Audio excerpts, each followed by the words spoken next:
جی ست شری اکال، السلام علیکم۔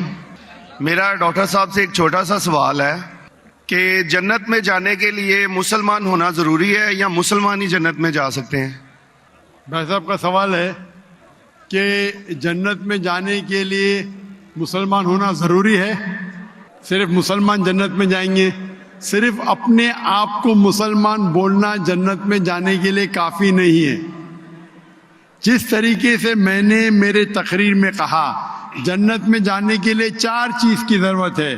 سورہ العصر سورہ نمبر 103 آیت نمبر 1 2 3 اللہ تعالیٰ فرماتے والعصر ان الانسان لفی خسر۔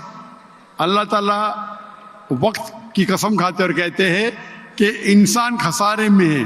صرف وہ لوگ بچ جائیں گے جو لوگ کے پاس یہ 4 چیزیں۔ نمبر 1 ایمان۔ تو صرف مسلمان بولنا ضروری نہیں ہے اور مسلمان بولنا کافی نہیں ہے۔ آپ کے پاس نمبر 1 ہونا چاہیے ایمان۔ اگر آپ کے پاس ایمان ہے کہ اللہ ایک ہے اور اللہ کے آخری نبی محمد صلی اللہ علیہ وسلم ہیں اور باقی چیز پہ ایمان ہے، یہ ایک پوائنٹ پورا ہوتا ہے۔ نمبر 2 اچھے اعمال، عمل صالحات۔ نمبر 3 وتواصوا بالحق، لوگوں کو حق کی طرف بلانا۔ اور نمبر 4 وتواصوا بالصبر، لوگوں کو صبر کی طرف بلانا۔ تو اس آیت سے ہمیں پتہ لگتا ہے کہ جو آدمی، جو انسان اللہ کے علاوہ دوسرے اور کی عبادت کرتا ہے وہ غلط ہے، وہ جنت میں کبھی بھی نہیں جائیں گے۔ اور یہ سارے کتابوں میں لکھا ہے، ساری مذہبی کتابوں میں، چاہے بائبل ہو، اولڈ ٹیسٹمنٹ ہو، نیو ٹیسٹمنٹ ہو، دھما پڑھ ہو، بدھسٹ کی کتاب ہو، وید ہو، سارے میں لکھے ہے۔ اگر آپ پڑھیں گے گرو گرنتھ صاحب آپ پڑھیں گے، اس کے اندر سب سے پہلا والیوم، سب سے پہلا جلد، سب سے پہلا چیپٹر، سب سے پہلا ورس کو کہتے ہیں جاپو جی، اسے کہتے ہیں جاپو جی۔ اس میں لکھا ہے کہ خدا ایک ہے، نہ اس خدا کی شروعات ہے نہ انت ہے۔ وہ خالق ہے، وہ مالک ہے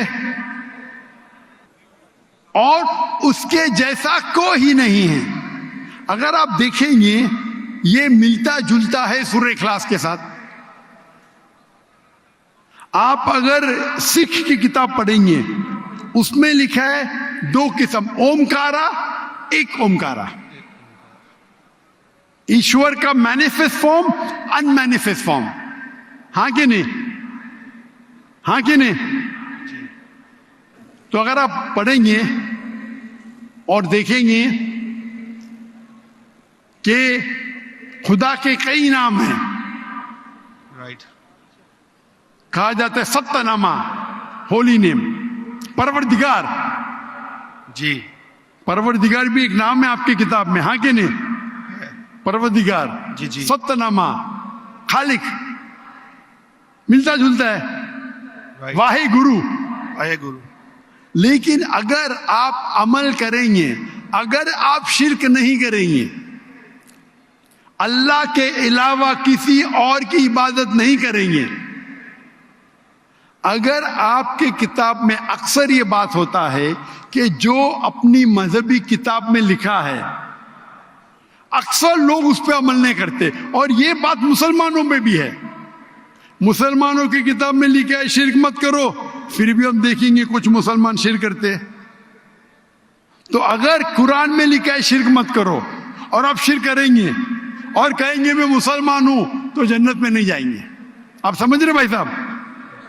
تو اسی طریقے سے آپ اگر شرک نہیں کہیں گے، اللہ کے علاوہ کسی اور کی عبادت نہیں کریں گے اور آخری پیغمبر رسول اللہ صلی اللہ علیہ وسلم، محمد صلی اللہ علیہ وسلم میں مانیں گے، اچھے اعمال کریں گے اور لوگ کو حق کی طرف بلائیں گے اور لوگ کو صبر کی طرف بلائیں گے تو آپ بھی جنت جائیں گے۔ Right. Hope that answers the question my صاحب۔